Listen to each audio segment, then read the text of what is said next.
sorry, ada interupsi, ada yang tabrakan, ya tabrakan, nggak tabrakan, keserempet truk. ya. Oh, kemarin ada yang nanya cara bikin SIM gimana, and what ya, as you can see sebenarnya nggak ribet sih guys.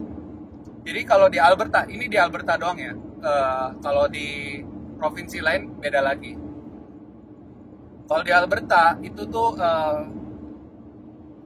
sistem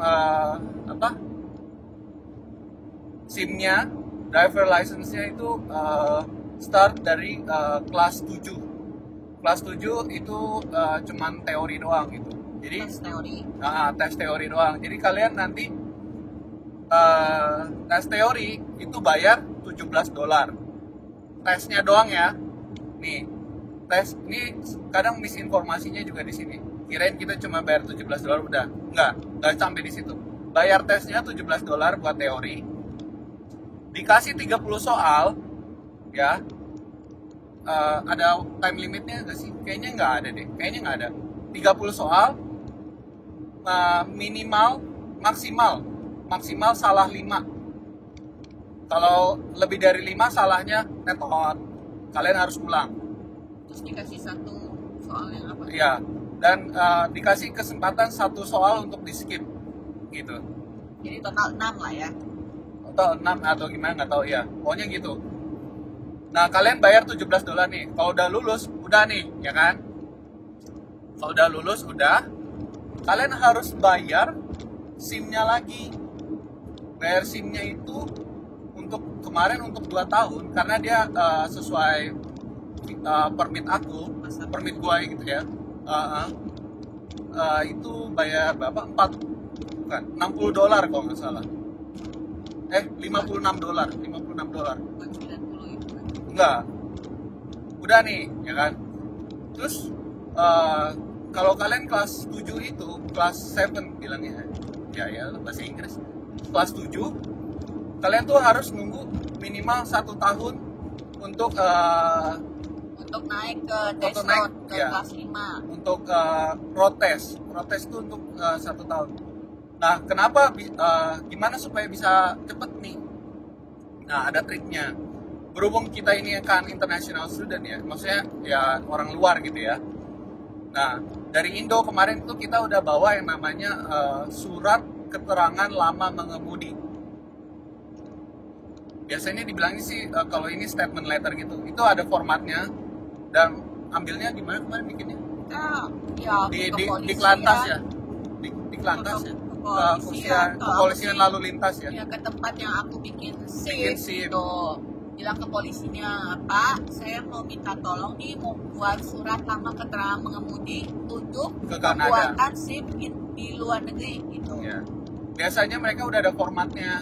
Kalian bisa search di internet, itu kemarin ada format. Ya, kita nggak perlu kasih format sih, tapi karena dia juga bikin di tempat yang di kepolisian yang berbeda. Udah ada formnya mereka itu. Iya, formatnya juga beda. Jadi ya pokoknya bilang aja kita mau bikin surat keterangan lama mengemudi ini keperluannya untuk pembuatan SIM di luar negeri gitu. Jadi mereka udah tahu, nanti tinggal kasih data kita, mereka bisa akses data kita. Jadi mereka udah tahu sendiri nih kita udah punya SIM dari kapan. Nanti ada keterangannya, nama siapa segala macam, punya SIM udah dari kapan, udah berapa tahun. Terus nanti ada bilang nggak pernah ada pelanggaran bla bla bla bla bla, udah dicap tanda tangan. Nah, itu yang harus kita bawa. Dan itu dalam format bahasa Inggris ya guys. Bahasa Inggris, bukan bahasa Indonesia. Pastinya bahasa Inggris lah. Iya, maksudnya. Karena kan kita bilang ke Pak Polisinya untuk pembuatan SIM di luar negeri. Iya. Ya, mereka udah tahu sih harusnya. Nah, terus ya udah nih kalian setelah lulus ya, kelas 7 itu ya, kelas 7 itu lulus. Nah, nanti kalian submit surat itu beserta SIM kalian. SIM dari SIM Indonesia, bukan SIM internasional, bukan SIM apa, SIM Indonesia kalian yang masih aktif. Jadi kalian kayak give up, kayak ngasih buat itu, ya udah gitu. Kenapa? Karena mereka untuk istilahnya bukti buat mereka lah istilahnya gitu. Jadi ya udah bye itu SIM Indonesia. Jadi SIM Indonesia bye gitu kan. Ya, tapi kan bye. kamu juga kemarin kasihnya yang sebenarnya kamu kasihnya itu udah yang baru yang expired. Ya karena expirednya kan expirednya juga baru pas baru. mau berangkat ke sini kan dia juga baru perpanjang SIM-nya gitu. Jadi aku bilang udah kasih aja yang lama, coba bisa nggak gitu kan, sayang karena takutnya dalam waktu 5 tahun kita pulang kan di Indo nggak bisa nyetir karena kan SIM-nya nggak dibalikin sama mereka, jadi udah dikasih ke mereka ya udah bye gitu kan. Tapi katanya bisa pakai SIM Kanada katanya. Ya nggak tahu ya. Nggak tahu ya. Jadi kita kasih si SIM kita sama si statement letter itu, jadi kayak mungkin mereka lihat udah berapa tahun mungkin, jadi oh ya mungkin dihitung apa segala macam, oh ya kamu udah bisa nih eligible buat road test buat naik ke kelas 5 gitu kan. Ya udah deh, itu jadi memberanikan diri aja. Dari setelah kalian kelas 7 lulus, itu tuh jangkanya kalau nggak salah 2 minggu kalian tuh habis terima SIM-nya, habis terima kartunya. 2 minggu dan kalian tuh sebenarnya udah eligible buat road test gitu. Dan itu tuh nanti ada tes vision test juga ya, kayak tes jarak pandang gitu-gitulah, nanti ada alatnya gitu, kalian ditanya ini warna apa, itu pasti ada color blind itu, terus sama kayak perception, kayak yang jarak gitu loh, ini yang mana yang lebih dekat, mana yang lebih jauh barangnya gitu, kayak gitu-gitulah ya kan. Jangan bilang, oh ya jauh di mata dekat di hati pak, pale lu. Oh ini ada exit other businesses, udah lewat gitu. Ya. Tapi harus keluar kayak gitu mah, bukan apa. Oh iya, ini small town gitu ya. Iya. Oh college. Okay. Oh iya. Ya gitu guys. Jadi ya oke. Habis itu kelas 5 nih, kalian daftar kelas 5.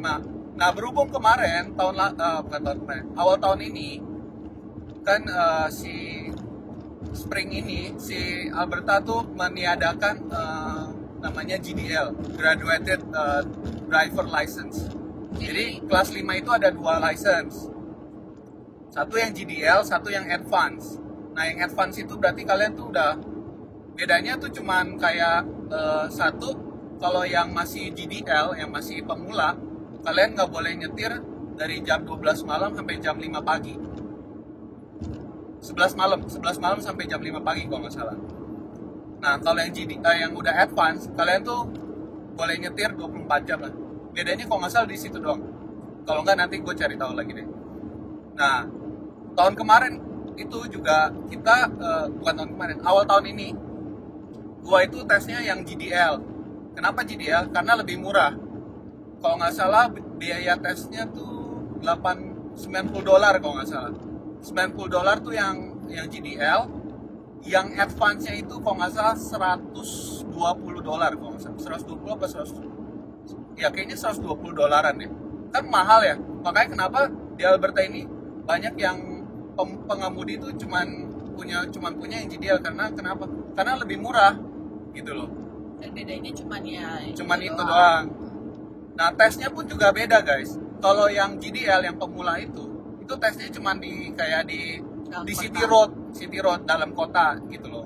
Nah kalau yang advance itu biasanya dibawa ke highway, dibawa ke jalan tol gitu. Tapi ya sebenarnya lebih gampang di highway sih. Kenapa? Karena trafiknya nggak gitu banyak, nggak ada lampu merah, nggak ada banyak rambu-rambu gitu. Nah tapi kalau yang si GDL itu biasa dibawa ke perumahan, nanti dites speed limitnya segala macam, dilewatin sekolah, terus suruh parkir nanjak atau parkir turunan, itu tuh ada tekniknya ternyata guys. Ya Allah, gua nggak tahu ada tekniknya. Kalau di Indo mah ganjel batu, kalau di sini nggak ada.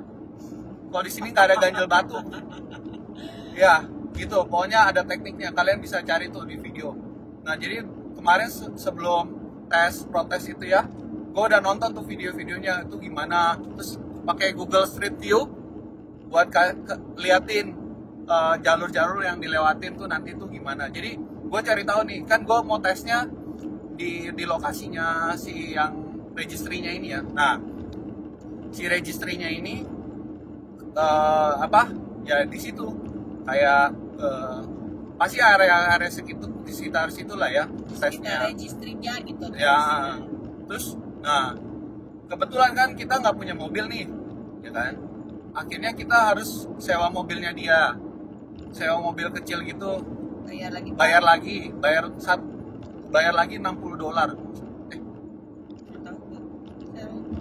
$60 apa $90 gitu, enggak $60, pokoknya totalnya tuh habis 100. Pokoknya total habis 100 lebih lagi. 100 ya, 140-an ya, kayaknya sekitar $60 deh.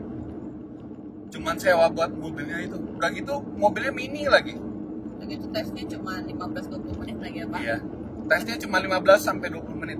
Karena kalaupun bawa mobil sendiri itu nggak sembarangan punya mobil terus bisa gitu loh. Iya, mereka harus ada juga. Iya, jadi lebih ribet sih preparationnya kalau bawa mobil sendiri, karena kayak kalian kayak 1 hari sebelumnya tuh harus udah dicek dulu sama mereka ini eligible gak mobilnya, maksudnya semua standar safety feature-nya ada gak, lampu apa segala macam tuh oke gak gitu loh. Mereka bakal minta formnya gitulah, ribet deh. Nah ya udah, emang kita nggak punya mobil kan, akhirnya ya udah sewa kita buat tes. Nah itu nanti kalau kalian ada misalnya itu nanti kan poin kalian nih 100 nih, nanti kalau ada salah-salah dikurangin gitu ya. Kalau lebih dari di bawah 75%, kayak poin kalian tuh tidak dikuranginnya lebih dari 25%, itu tuh kalian gagal. Which is kemarin gue itu 75. 1 poin lagi gue bakal gagal dan gue harus ngulang lagi gitu. Ulang tes lagi, bayar lagi. Ulang tes lagi, bayar lagi. Dan untung kebetulan yang si testernya ini, bukan tester ya apa sih? Ya instrukturnya ini baik hati banget. Emang mungkin moodnya lagi bagus ya. Dia bilang, dia kasih tahu ke gua, ini gua ada beberapa hal yang gua nggak deducted ke poin ke lu. Dia bilang gitu. Jadi ya udah gua lulusin aja. Ini nilai lu 75. Katanya gitu.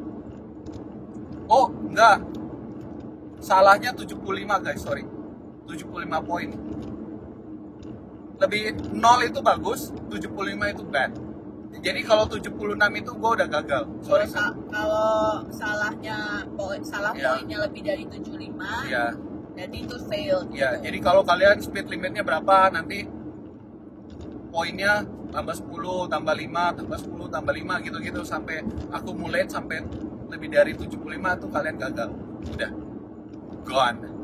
Tapi di sini juga gitu lucunya, karena registry itu kan bukan punya pemerintah kayaknya ya, punya swasta atau gimana nggak? Ya kayak third party gitu. yang dia kerjasama. Kayak ada yang kayak kemarin teman kerja aku nanya, suami kamu road testnya di registry yang mana? Oh registry yang ini. Aduh di sana tuh susah loh lulusnya gini gitu kan. Anak aku aja sampai udah 5 kali apa 6 kali nggak berhasil.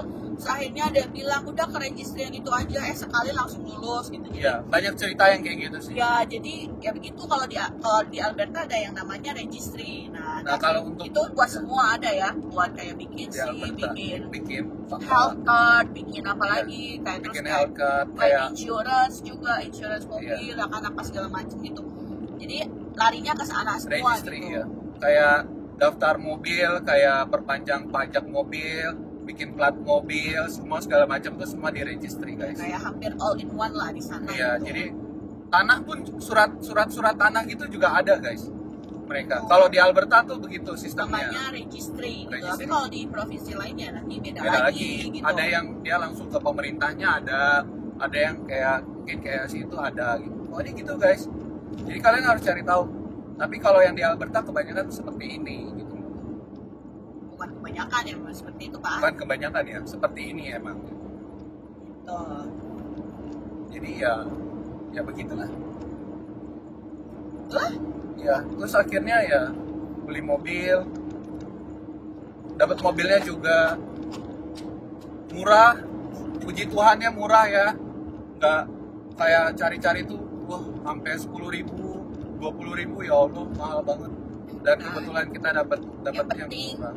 Yang penting bisa dipakai buat kerja, karena kita tuh fokusnya bukan kita mau gaya enggak gitu kan. karena kita juga nggak kemana-mana, kita hidup di sini juga kerja pulang udah gitu kan, karena udah capek kerja. Kalau kita mau kemana-mana juga udah capek gitu kan, mending ada quality time sama keluarga juga gitu kan. Terus concernnya juga karena di sini kalau di Edmonton kan beda sama Toronto, beda sama Vancouver yang di notabene-nya si LRT udah nyambung menyebar ke seluruh pelosok gitu kan, jadi mau kemana-mana naik LRT gampang gitu kan. Sementara kalau di Edmonton kan belum merata ke semua gitu loh. Jadi kalau misalkan kita dapatnya yang kerjaan di West atau sekarang kayak dia di South tapi bagian di daerah industri, itu kan susah ya, naik bus itu juga udah nunggu lama, udah berapa lama gitu kan, makan waktu lah, belum harus nyambung lagi gitu. Jadi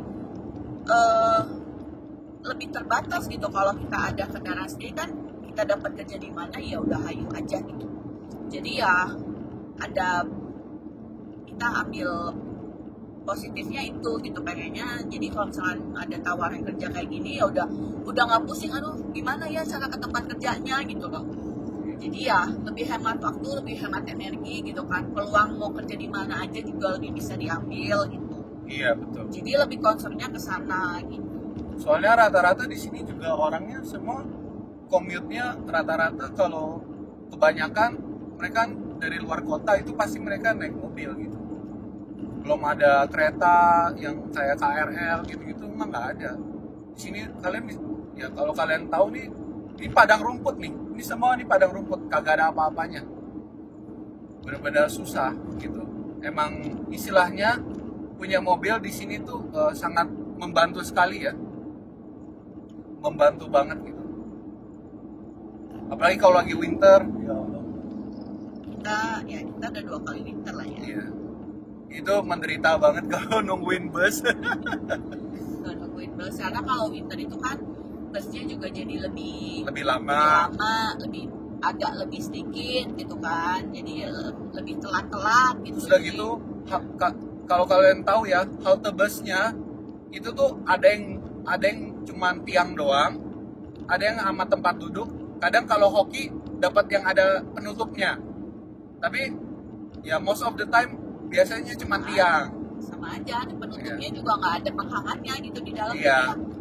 Ya, jadi itu ya, apalagi kalau nungguin bus ya, busnya delay, aduh Tuhan, itu menderita banget. Jadi kadang kalau mau grocery itu kita udah harus planning jauh-jauh hari, mau kemana, jam berapa, terus harus lihat busnya update, kan ada update-nya di Google Maps tuh, datangnya berapa menit lagi gitu. Nah sekarang kan puji Tuhan ada kendaraan yang bisa dipakai, kita bisa kapan aja mau ke grocery gampang gitu. Kita juga nggak pernah kemana-mana ya Teh, udah aja. Ini doang hari ini. Dia kan tempat kerja. Ini juga pergi gara-gara mau perpanjang paspor. Iya, kita pergi ke kalau ya kita mah kerja aja, hidupnya kerja di rumah udah gitu. Kerja di rumah, makan, ya udah gitu-gitu aja.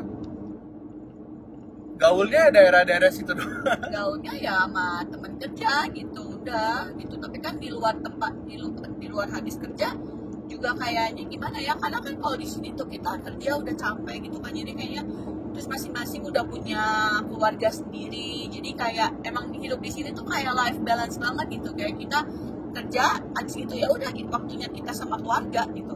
Iya. Makanya ya bergaul ya tetap bergaul, cuman nggak ada yang kalau di Indo kan kadang kita suka kongko gitu ya, iya kita mau kemana nih gitu ya, kalau di sini nggak ya kalau udah punya keluarga, kalau udah punya keluarga iya. Kalau masih single kebanyakan ya kalau udah kayak pulang kerja Sabtu Minggu gitu mereka biasanya ke bar. Itu sih wajar sih, karena ya mau dimanapun, negara manapun pasti ya begitu juga gitu. Ya but so far so good ya, kita thank God banget. Thank you juga buat kalian yang udah doain kita, buat para penonton, para pemirsa, teman-teman, keluarga, thank you banget. Akhirnya kita ya misalnya istilahnya kita udah bisa ke next stage ya, maksudnya ke next levelnya. Sekarang kita lagi pusingin gimana supaya dapat PR kan. Dulu kan kita pusingin ya bisa dapat dong, masa apply doang? Iya, Ya, maksudnya ya kan apply dulu, nanti udah apply ya berarti kan kalau kita udah bisa apply kan ya udah positifnya kita bisa dapet lah gitu kan, karena kan yang ngapain kalau kita cuma di pool doang dengan kondisi yang kayaknya mustahil gitu. Ya ini istilahnya thank you banget ya, kita bersyukur banget semuanya udah istilahnya dibukakan jalan juga sama Tuhan. Dari pusing gimana caranya ke ya. Kanada dapat visa dulu ya pusing-pusing bikin episode 1, 2, 3 itu semua unek-unek tuh di situ dulu awal-awal gimana nih supaya bisa dapat ke kanan, bisa datang ke kanan. Sekarang kita udah ke level selanjutnya. Nah mungkin bagi teman-teman yang baru mau mulai, udah tenang aja gitu, selama yang penting istilahnya kita juga istilahnya berusaha, dan kedua adalah berdoa sama Tuhan, intinya sih gitu sih ya. Kalau kita dikasih kesempatan sama Tuhan dan kita berusaha semaksimal mungkin, pasti Tuhan bukakan jalan, intinya gitu. Asik haleluya. Ya gitu aja sih guys. Super. Ya, super sekali pokoknya ya gitu. Sekarang ya udah targetnya ya apply PR. Targetnya dapat PR ya Pak. Dapat PR, habis dapat PR, puji Tuhan ya. Beli rumah ya Pak. Beli rumah. Udah. Hidup saya tenang habis itu Pak, udah tinggal jalan. Enggak lah, belum tenang lah. Bayar rumahnya belum. Oh ya udah kan tinggal jalanin rumah hidup aja Pak. Sengaja udah bisa nih beli rumah, udah. Jadi kan tinggal jalanin hidup aja lagi gitu, tetap kerja apa gitu kan, ada peluang-peluang apa gitu kan. Mungkin teman-teman yang mau kirim dana bisa buat kita. Dana bantuan rekening di bawah ini gitu. Mau DP rumah tolong guys, nanti kita bisa.com kolektif ya, aduh patungan ya. Pokoknya kalau kita udah dapet rumah ya, bagi kalian yang mungkin ada istilahnya, gue juga kepikiran kalau udah punya rumah, kalau ada basementnya gue mau sewain buat orang-orang, mungkin orang-orang Indonesia yang mau ke Edmonton kan bisa sewa tempat kita ya. Seenggaknya buat setahun gitu loh, mereka masih nggak tahu, apalagi kayak kita nih awal-awal datang ke sini bengong guys, nggak tahu apa-apa mau kemana. Oh nggak Airbnb lah ya, Airbnb ya. Boleh lah sini sok ditampung dulu ya, gitu ya. Kita dengan senang hati mau butuh apa kita pasti kasih tahu, mau tanya-tanya apa kita pasti kasih tahu. Pokoknya kita mah nggak pelit informasi guys, pokoknya gitu. Kalian misalnya kalau ada misalnya udah ini mau butuh kerjaan pun kita bantu ya. Kita bantu sebisa mungkin, nggak apa yang tidak menjamin dapat kerja, cuman kan maksudnya kita udah ada ya, kalau kalian selain kita kasih kesempatan, nanti pokoknya gue pasti tanyain ini ada peluang di mana, nah nanti terserah kalian itu sisanya gimana gitu. Cuman dengan senang hati tim Horton tuh terbuka guys. Terbuka untuk kalian kerja di sana tim Horton. Tapi kalau cari LMAE mohon maaf tidak bisa ya, tidak bisa. Ya karena kan sekarang tuh lagi rame tuh ya kan, karena visa turis bisa datang ke sini cari LMAE, dapat work permit gitu kan. Nah tapi ya balik lagi itu, banyak yang tanya bisa nggak ya, bisa gitu. Tapi kan kita nggak tahu ya, namanya kita kesini cari kerja kan juga kayak ya tergantung jalan dari Tuhan, hoki kita gimana gitu kan. Kadang ada yang cepet bisa dapet, ada yang enggak gitu kan. Jadi kalau ada yang nanya ke aku ya udah siapin aja dana 1 tahun tanpa bekerja, gimana hidup di sini. Aku bilang gitu. Karena apa? Kita visa turis di sini maksimum 6 bulan ya. Anggap aja jelek-jeleknya nih, suek-sueknya kalian bulan ke-6 baru dapat LMIA. LMI-nya baru diproses. Proses LMI itu bisa berbulan-bulan, bisa 4 bulan, 6 bulan.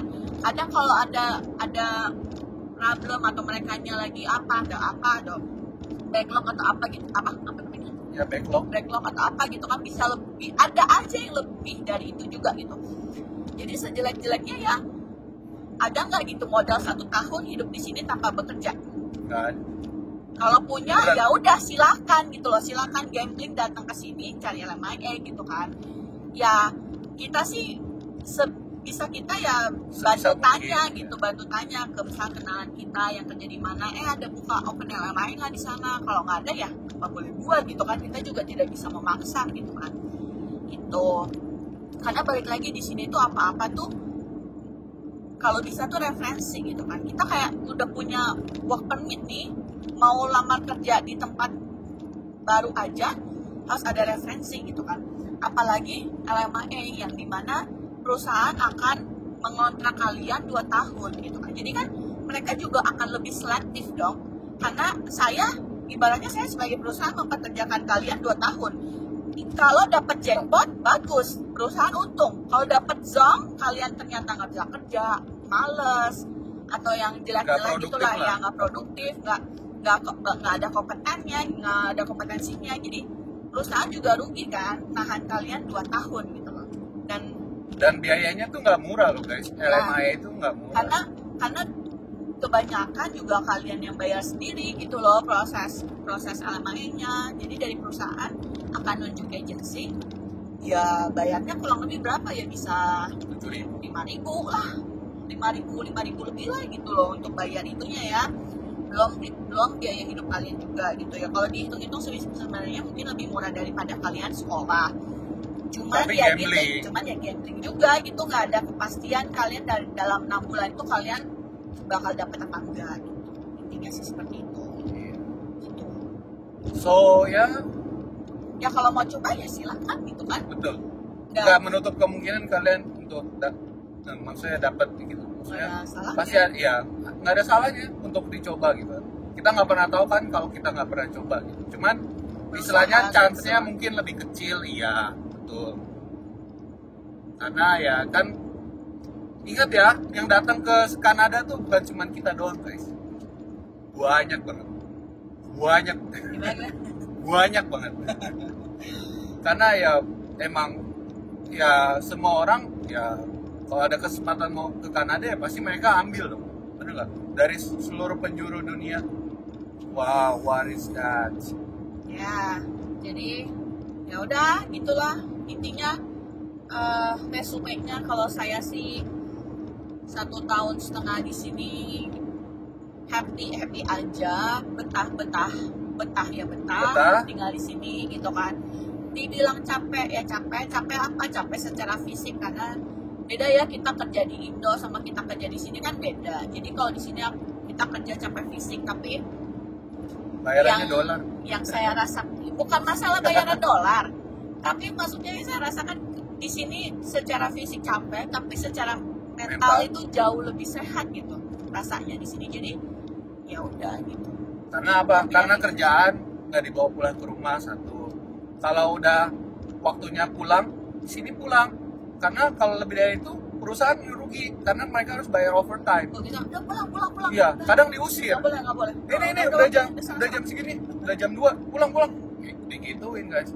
Jadi udah di sini ya orangnya mah ya so far ya udah gitu, kerjaannya seperti itu gitu.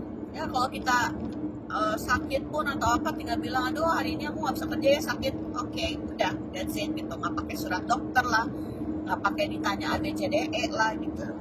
Jadi ya udah, atau misalkan nggak perlu sakit, misalkan oh hari ini saya nggak bisa kerja ya soalnya ada keperluan ini, oh ya udah oke gitu udah, karena ya mereka juga nggak rugi, kita nggak masuk juga nggak dibayar gitu kan. Iya. Terus ya gitulah, jadi lebih merasakan di sini tuh secara mental, secara psikis lebih sehat, lebih waras ya. Ya lebih waras, lebih istilahnya kayaknya lebih bisa menikmati hidup ya Pak. Iya. Stresnya lebih rendah lah gitu berasanya ya. Istilahnya nggak ada pressure dari mana ya, dari luar lah, nggak ada.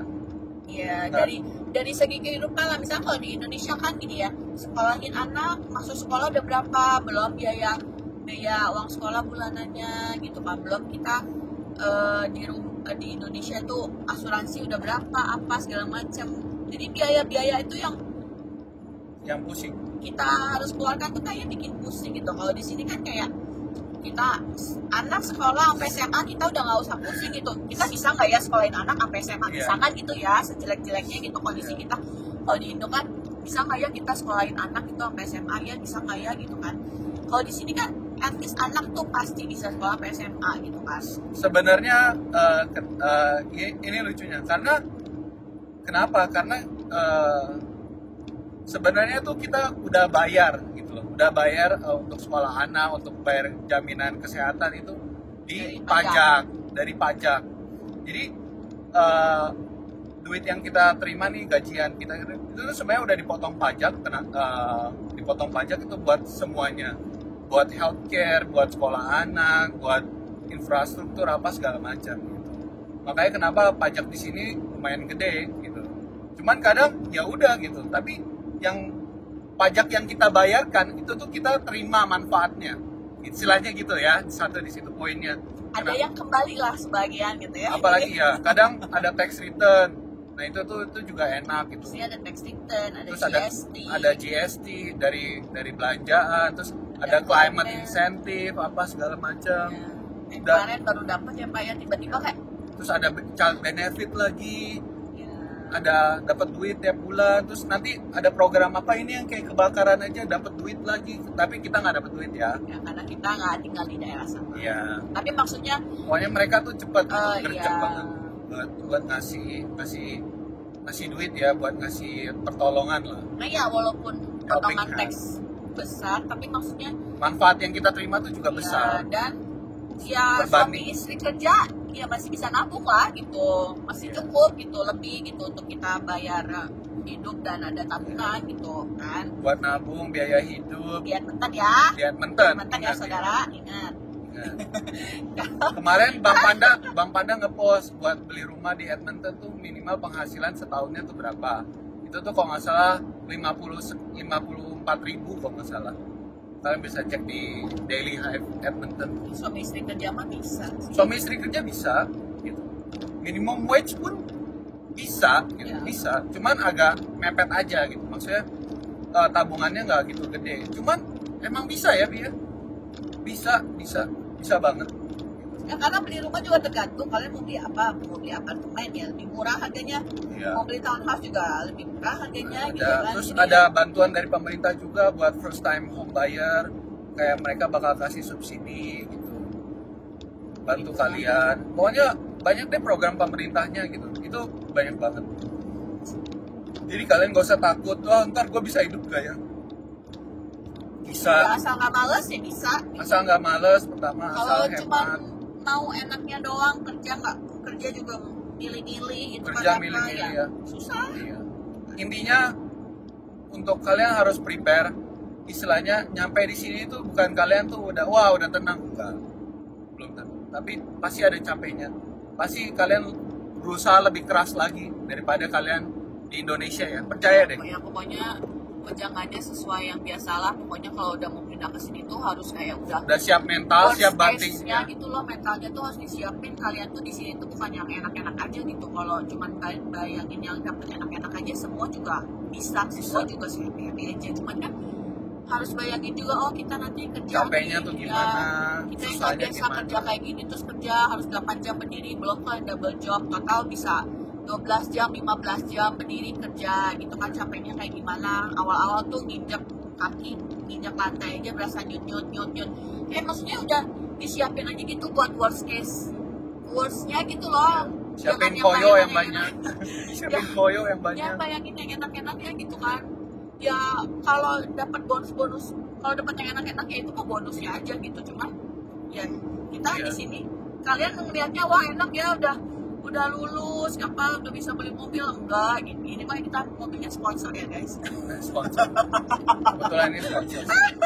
Terus ingat ya, maksudnya kayak dulu Bang Ray bilang, dulu dia kerja 60 jam seminggu.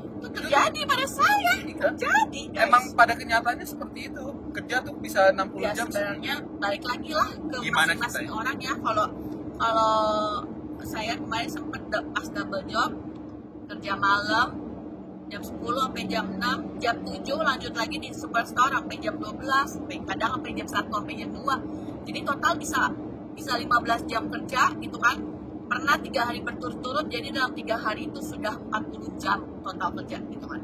3 hari ya. Remuk lah badannya, capek gitu kan, capek gitu kan. Sampai kadang temen kerja aku aja kayak, aduh kita lu gila sih, kalau gua kayaknya nggak bisa. Tapi ya gimana ya, maksudnya kalau aku sih ya bukannya bisa nggak bisa, kalau kita mau dan memang kita butuh ya ya Tuhan bantulah itu menguatkan. Gitu loh ya, yang penting kitanya ada kemauan, gak males, ya udah jalanin aja gitu. Pada akhirnya juga ada hasilnya lah, nggak mungkin kita sudah berusaha tapi itu ada rest area-nya tidak. Bukan kayaknya iya itu ada tulisannya. Oh iya. Iya, jadi ya intinya siap mental, kalau bisa siap fisik juga. Jadi sebelum ke Kanada nih kalian sering-sering jogging ya. Kita sih nggak, Pak. Kita sih enggak, makanya kita kasih tahu nih, karena kita seminggu awal tuh wah bener-bener kayak badan tuh remuk banget, capek. Nggak seminggu lah, berbulan-bulan saya Pak. Pokoknya tapi lama-lama ya terbiasa. Ya lama-lama sekarang kerja 8 jam berdiri juga ya udah gitu kan, emang nggak bisa diem. Jadi kadang istirahat cuma duduk bentar 5-8 menit udah balik. Kalau lagi rame balik lagi bantuin sampai yang lain. Kita udah duduk udah lu istirahat aja udah, apalagi sekarang lagi hamil kan, jadi semua tuh tempat kerja tuh pada concern udah lu duduk aja duduk gitu ya, kan. Ya di sini orang-orang di sini benar-benar memperhatikan kesehatan karyawannya sih. Terus kadang masih angkat yang nggak berat aja kayak kita. Ini Nggak banyak boleh. laki di sini. Kenapa lo angkat sendiri? Minta yang laki-laki aja gitu kan. Aku nggak gitu. Ini tolong Ya kan? angkat ya. Saya hamil, Bapak emang lagi hamil juga Pak. Gitu. Tapi ya gitu. Orang-orang di sini tuh kayak kemarin juga ini ada case-nya lucu ya. Kalau di sini kemarin gua mecahin pot mecahin teko gelas gitu. Hal pertanyaan yang mereka bilang apa? Tangan lo gak kena kenapa-napa. Iya. Are you okay? Gitu. Coba bayangin kalau di Indo, apa yang bakal mereka bilang manajernya? Kok bisa? Kenapa bisa gitu? Nanti saya potong gaji gitu ya. Mungkin nggak tahu ya. Cuman ya kebanyakan kan seperti itu. Cuman kalau di sini, oke, nggak apa-apa, is okay. Kita bisa ganti. Gitu. Mereka lebih concern ke karyawannya daripada ke properti ya, ke barang kan. Ya, kecuali Bapak mecahinnya seminggu sekali apa ya? Iya, kan itu kan accident. Maksudnya gua lagi bersihin terus tiba-tiba dia pecah sendiri toh. Iya, Makanya- makanya juga lagi ngebruk pecah kok. Iya makanya karena kan ya udah gitu. Cuma mereka ya udah gitu. Kamu nggak apa-apa kan gitu? Iya nggak apa-apa kok. Oh ya udah. Itu ambil aja itu yang barunya. Oh, udah. That's fine. That's it. Case close. Kalau di Indo mungkin bisa berbulan-bulan. Ntar ini ya tergantung manajernya juga sih. Kita manajernya baik hati banget ya. Kita sekarang lagi happy banget ya kerja di partner karena kita dapat manajer tuh baik banget. Iya. Bener-bener orangnya baik. Tegas tapi baik gitu. Iya. Itu deh, nanti apa ya lagi hamil, nanti kita update gimana Pokoknya ya. Karena di sini tuh kalau hamil tuh beda banget stepnya sama di Indo. Oh ya. Itu mesti section khusus kayak. Sini ke sini harus begini begitu gitu, stepnya beda. Emang Gimana ya? gratis gitu, jadi kayak tinggal bawa diri sama bawa health card aja gitu. Cuman ya Videonya cara hamil. bukan cara hamil Pak. Oh cara hamil nanti yang ditonton Oh iya beda. banyak banget dong Pak. Beda websitenya, bukan di YouTube ya. Enggak, ini pokoknya bukan proses hamil apa sih, kayak ya gimana sih kalau orang ibu-ibu hamil di sini tuh bagaimana prosesnya, periksanya segala macam itu tuh Jadi periksa ya, beda banget sama di Indonesia. Beda. Dan udah gitu gratis. Kata bapak, kamu mau yang gratis apa mau yang bayar? Nah, Ya kan? Yang bayar mah gampang, yang gratis ya sebenarnya dibilang ribet tapi untuk kebaikan lah ya. iya. Kalau di sini Cuman ya semua ada prosesnya sih di sini. Nggak main potong sana potong sini, nggak. Semua tuh harus sesuai prosedur, sesuai proses. nanti di video Video selanjutnya ya kita bahas. Oke guys, sampai di sini dulu ya. Kita udah sampai Calgary ternyata. Masa sih? Iya, hampir sampai Calgary. 20 menit lagi. Iya. Alright, thank you so much for watching. Thank you buat doa-doanya, buat supportnya. Buat yang Buat yang masih bingung mau ke Kanada atau enggak ya, ini opini kita setelah 1,5 tahun di sini gitu. aku tuh sampai ada yang bilang ke aku, ayah nih saya terinspirasi pindah Iya. kayak oh my god gitu, Iya. kayak kok kok nggak nyangka gitu Iya. pas gitunya maksudnya ya, kita thank you banget, maksudnya ternyata video kita tuh menginspirasi banyak banyak keluarga ya. Banyak ya, banyak pemirsa, apa sih, banyak teman-teman di Indonesia sana yang mungkin masih galau, mau ke mana, mau pindah apa enggak gitu. Ini semua balik lagi ke kalian. Ini berdasarkan life experience kita di sini itu gimana. Jadi kalian bisa menilai sendiri ya, decide nanti maunya gimana gitu. So thank you so much for watching and see you guys in the next video. Bye.